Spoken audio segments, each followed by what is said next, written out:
আসসালামু আলাইকুম রহমতুল্লাহ। প্রিয় সপ্তম শ্রেণীর শিক্ষার্থীবৃন্দ, আমার চ্যানেল মাধ্যমিক গণিতে তোমাদের স্বাগতম।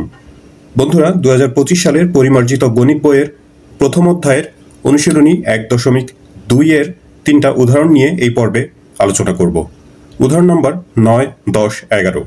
তো কথা না বাড়িয়ে চলো শুরু করি। উদাহরণ 9-এ বলা হয়েছে যে কোনো বাগানে 1296টি আম গাছ আছে। বাগানের দৈর্ঘ্য ও প্রস্থের উভয় দিকের প্রত্যেক সারিতে সমান সংখ্যক আম গাছ থাকলে প্রত্যেক সারিতে গাছের সংখ্যা নির্ণয় করো। প্রত্যেক সারিতে সমান সংখ্যক আম গাছ আছে, তার মানে সব দিকে সমান।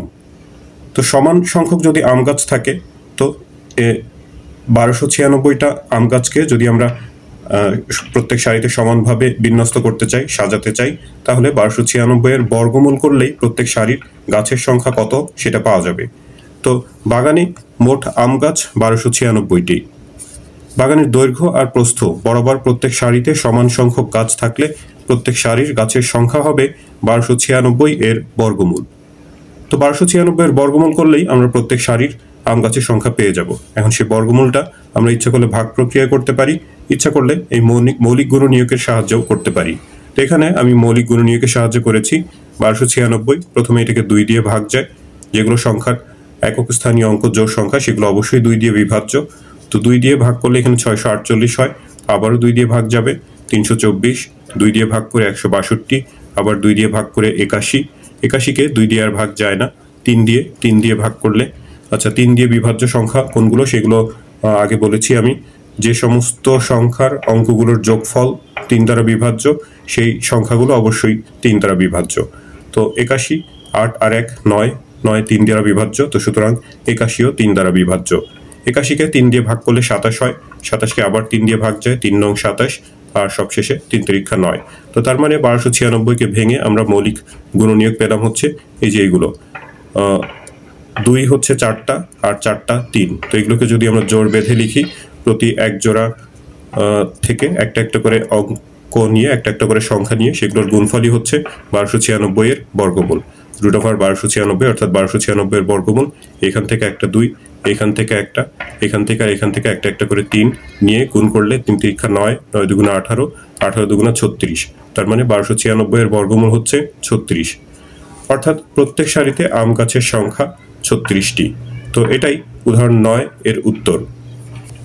উদাহরণ 10-এ আছে যে একটা স্কাউট দলকে 9, 10 এবং 12 সারিতে সাজানো যায়, আবার তাদের বর্গাকারেও সাজানো যায়। ওই স্কাউট দলে কমপক্ষে কতজন স্কাউট রয়েছে? আচ্ছা, এখানে যদি শুধু এতটুকু তথ্য থাকতো যে 9, 10 এবং 12 সারিতে সাজানো যায়, তাহলে ওই স্কাউট দলের সদস্য সংখ্যা হচ্ছে 9, 10 আর 12 এর লসাগু এর সমান। তো এখানে অ্যাডিশনাল আরেকটু তথ্য দেয়া আছে যে বর্গাকারেও সাজানো যায় তাদেরকে। তো আমরা প্রথমে এই 9, 10 আর 12 এর লসাগু করে দেখব যে এদের লসাগু কত হয়, অর্থাৎ ন্যূনতম স্কাউট সংখ্যা, সদস্য সংখ্যা কতজন হতে পারে সেটা লসাগু করে বের করি প্রথমে। তারপর সেটা বর্গ সংখ্যা হয় কিনা, সেটাকে বর্গাকারে সাজানো যায় কিনা সেই হিসাব করব। তো যেহেতু স্কাউট দলকে 9, 10 এবং 12 সারিতে সাজানো যায়, সেহেতু স্কাউটের ন্যূনতম সংখ্যা হবে 9, 10 এবং 12 এর লসাগু এর সমান। লসাগু করলাম প্রথমে 9, 10, 12 সবগুলো, দুইটা সংখ্যাকে এখানে 2 দিয়ে ভাগ যায়, 10 আর 12-কে 2 দিয়ে ভাগ করলে এখানে 5 আর 6, 9-কে ভাগ যায় না, 9 থেকে গেল। তারপর এই 9 আর 6 দুইটাকে 3 দিয়ে ভাগ যায়, 3 দিয়ে ভাগ করলাম, 3 তিরিক্ষা 9, 3 দুগুণা 6, 5 থেকে গেল। তো এখন আর কোনো কিছুকেই মানে দুইটা সংখ্যাকেই ভাগ যায় এমন আর কোনো সংখ্যা নাই, তাহলে এই যে বাইরের যে সংখ্যাগুলো এগুলো গুণ করলেই হচ্ছে লসাগু। তো এগুলোকে আমি একটু সাজিয়ে লিখেছি, লসাগুর এই সংখ্যাগুলো সাজিয়ে লিখলাম কারণ এটা পূর্ণ বর্গ কিনা সেটা বোঝার জন্য। যেহেতু এখানে প্রশ্নে আরেকটু বলেছে যে তাদেরকে বর্গাকারেও সাজানো যায়, তো বর্গাকারে সাজানো গেলে সেটা একটা পূর্ণ বর্গ সংখ্যা হবে, অর্থাৎ সেটার বর্গমূল করা যাবে। কিন্তু এখানে দেখা যাচ্ছে যে 2 আছে 2টা, 3 2টা, কিন্তু 5 হচ্ছে জোড়বিহীন। তো তাহলে তো এটা পূর্ণবর্গ সংখ্যা না, 5 যেহেতু জোড়বিহীন আছে। তো পূর্ণবর্গ সংখ্যা না হলে এটাকে তো বর্গাকারে সাজানো যাবে না। এটাকে যদি বর্গাকারে সাজাতে হয় তাহলে এটা পূর্ণবর্গ করতে হবে।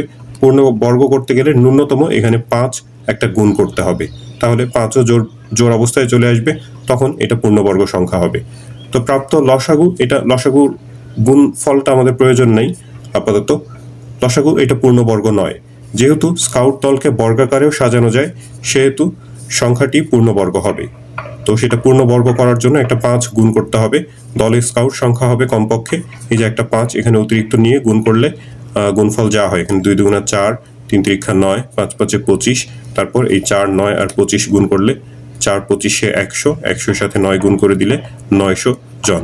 তো এটাই হচ্ছে ওই স্কাউট দলে সদস্য সংখ্যা। 11 নম্বরে একটা সৃজনশীল প্রশ্ন আছে। উদ্দীপকে দুটি সংখ্যা দেয়া আছে, একটা হচ্ছে 21,952 আর একটা 5,605।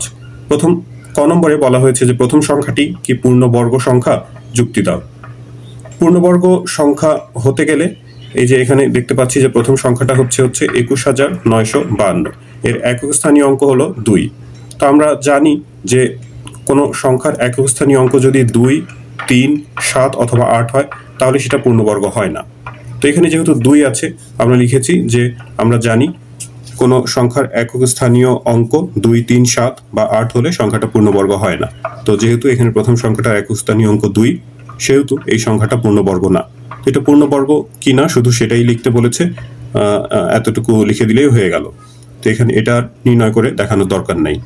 খ নম্বর প্রশ্নে আছে যে প্রথম সংখ্যাটা যদি পূর্ণবর্গ না হয় তবে একে কোন ক্ষুদ্রতম সংখ্যা দ্বারা ভাগ করলে পূর্ণবর্গ সংখ্যা হবে। তো কত দিয়ে গুণ করলে বা কত দিয়ে ভাগ করলে পূর্ণবর্গ সংখ্যা হবে, এই ধরনের প্রশ্ন থাকলে আমরা জানি যে সেটা এই মৌলিক গুণনীয়কের সাহায্যে বর্গমূল করার চেষ্টা করতে হয়। তো এখানে প্রথম সংখ্যাটা 21,952, এটাকে যদি মৌলিক গুণনীয়কের সাহায্যে আমরা বর্গমূল করি, জোড় সংখ্যা এটা অবশ্যই 2 দিয়ে বিভাজ্য, 2 দিয়ে ভাগ করে 10,976 হয়, আবারও 2 দিয়ে ভাগ যায়। তো এখানে এইভাবে 2 দিয়ে যতক্ষণ ভাগ যায় 2 দিয়ে শেষ পর্যন্ত ভাগ করে এই যে 343 হয়। 343কে 3 দিয়ে ভাগ যায় না, কারণ 3 দিয়ে বিভাজ্য সংখ্যা আমরা বলেছি যে যেগুলো সংখ্যার অঙ্কগুলো যোগফল 3 দ্বারা বিভাজ্য সেটা সেই সংখ্যাটাও 3 দ্বারা বিভাজ্য হয়। এখানে 3 4 7 3 10, সেটা 3 দ্বারা বিভাজ্য না, তাহলে এই সংখ্যাটাও 3 দ্বারা বিভাজ্য না। 5 দিয়েও বিভাজ্য হবে না, কারণ 5 দিয়ে যেগুলো বিভাজ্য সেগুলোর একক স্থানীয় অঙ্ক 0 বা 5 হয়। তো এর পরবর্তীতে 7 দিয়ে বিভাজ্য হয়। এটা 7 দিয়ে বিভাজ্যতা বোঝার কোনো আলাদা নিয়ম নাই, এটা ভাগ করে দেখতে হবে। আর এটা বিজোড় সংখ্যা বলে এটা কোনো জোড় সংখ্যা দিয়েই ভাগ যাবে না। তো 7 দিয়ে ভাগ যায়, এটা 7 দিয়ে ভাগ করলে 49 হয়, 49কে 7 সাথে 49 লিখতে পারি। তো তাহলে 21,952 এটাকে ভেঙে আমরা 1 2 3 4 5 6টা 2 পেলাম আর 3টা 7, এগুলোকে জোড়বদ্ধভাবে যদি লিখি তাহলে একটা 7 শুধু জোড়বিহীন অবস্থায় থেকে যাচ্ছে। তো এই 7টা যদি এখানে না থাকতো তাহলে এটা পূর্ণবর্গ হতো, কারণ আমরা জানি যে প্রতি এক জোড়া একই রকম সংখ্যার বর্গমূল হয় একটা সংখ্যা। তো এইগুলো জোড়বদ্ধ অবস্থায় আছে, সেগুলো থেকে একটা করে সংখ্যা নেওয়া যাবে, কিন্তু এই 7 এটা জোড়বিহীন, যার কারণে এই 7 এটা ভগ্নাংশ হয়ে যাবে, অর্থাৎ তখন আর পূর্ণবর্গ হবে না। এই 7টা যদি না থাকে তখন সেটা পূর্ণবর্গ হবে। তো এই সংখ্যাটাকে অর্থাৎ 21,952কে যদি 7 দিয়ে ভাগ করা হয় তখন এই 7 কাটা যাবে, তখন সেটা পূর্ণবর্গ হয়ে যাবে। তো দেখা যাচ্ছে 21,952 এর মৌলিক গুণনীয়কের মধ্যে 7 জোড়বিহীন, তাই সংখ্যাটাকে 7 দ্বারা ভাগ করলে ভাগফল পূর্ণবর্গ হবে। তো তার মানে এই খ নম্বর প্রশ্নের উত্তর হচ্ছে 7। গ নম্বর প্রশ্নে আছে যে দ্বিতীয় সংখ্যাটার সাথে কোন ক্ষুদ্রতম সংখ্যা যোগ করলে যোগফল একটি পূর্ণবর্গ সংখ্যা হবে। তো এই ধরনের প্রশ্ন কোন ক্ষুদ্রতম সংখ্যা যোগ করলে অথবা কত বিয়োগ করলে, কত বাদ দিলে পূর্ণবর্গ হবে, এরকম যোগ বিয়োগের কথা যদি বলে তখন সেটা ভাগ প্রক্রিয়ার সাহায্যে বর্গমূল করতে হয়। তো আমরা দ্বিতীয় সংখ্যাটা লিখলাম 5,605, এরপর এটাকে ভাগ প্রক্রিয়ার সাহায্যে বর্গমূল করার চেষ্টা করি। ডান দিক থেকে 2 অঙ্ক মিলে এক একটা করে জোড় বেঁধে নিতে হয়। তো এখানে প্রথম জোড় হচ্ছে 56, 56-এর জন্য আমরা সর্বোচ্চ এখানে 7 নিতে পারি, কারণ 7 সাথে 49 হয়, 8 নিলে 8 8 64 বেশি হয়ে যায়। তো 7 নিলে 7 সাথে 49, এরপর বিয়োগ করে 7, পরের জোড় 05 সেটা নামলো, তারপর 7-এর দ্বিগুণ 14 সেটা নিতে হবে এখানে 14, এরপর একটা অঙ্ক এখানে এবং সেই একই অঙ্ক এখানে নিতে হবে, যাতে করে এদের গুণফল এর সমান বা ছোট হয়। তো 4 নিলে 144 আর এখানে হচ্ছে 4, 144-এর সাথে 4 গুণ করলে 576 হয়, তারপর বিয়োগ করে 129। তো যেহেতু এখানে ভাগশেষ 129 থাকলো, তার মানে এটা পূর্ণবর্গ সংখ্যা না। তো 5,605 এর সাথে যদি ক্ষুদ্রতম একটা সংখ্যা যোগ করি তখন এর বর্গমূল অন্তত 75 হবে। ক্ষুদ্রতম সংখ্যা পরবর্তী যে সংখ্যাটা 74-এর পরবর্তী সংখ্যা, বর্গমূল তখন হয়ে যাবে 75। আমরা লিখেছি যে 5,605 এর সাথে ক্ষুদ্রতম সংখ্যা যোগ করলে বর্গমূল হবে হচ্ছে 74 আর 1 যোগ করে 75। তো বর্গমূল যদি 75 হয়, 75-এর বর্গ সংখ্যাটা কত? 75 স্কোয়ার বা 75 গুণ 75 হিসাব করলে 5625 হয়। সংখ্যাটা যদি 5625 হয় তখন সেটা পূর্ণবর্গ হয়, বর্গমূল 75 হবে তখন। তো 5625 হতে গেলে এই আমাদের যে প্রদত্ত সংখ্যা আছে 5605, তার সাথে আর কত যোগ করতে হবে? তো সেটা এই 5625 থেকে যদি আমরা 5605 বিয়োগ করি তাহলেই পেয়ে যাব। তো নির্ণেয় ক্ষুদ্রতম সংখ্যা 5625 থেকে 5605 বিয়োগ করে পাচ্ছি 20। অর্থাৎ এই 20 যদি 5605-এর সাথে যোগ করা হয় তাহলে তখন সেটা 5625 হয়ে যাবে, তখন সেটা পূর্ণবর্গ সংখ্যা হবে। তো আমাদের গ নম্বর প্রশ্নের উত্তর হচ্ছে 20। তো শিক্ষার্থী বন্ধুরা, এই ভিডিওটা এখানেই শেষ করছি। এখান থেকে তোমরা যদি উপকৃত হয়ে থাকো তাহলে চ্যানেলটি সাবস্ক্রাইব করার এবং বন্ধুদের সাথে শেয়ার করার অনুরোধ জানাচ্ছি। তোমরা সবাই ভালো থাকবে, প্রার্থনা তোমাদের সবার জন্য। আল্লাহ হাফেজ।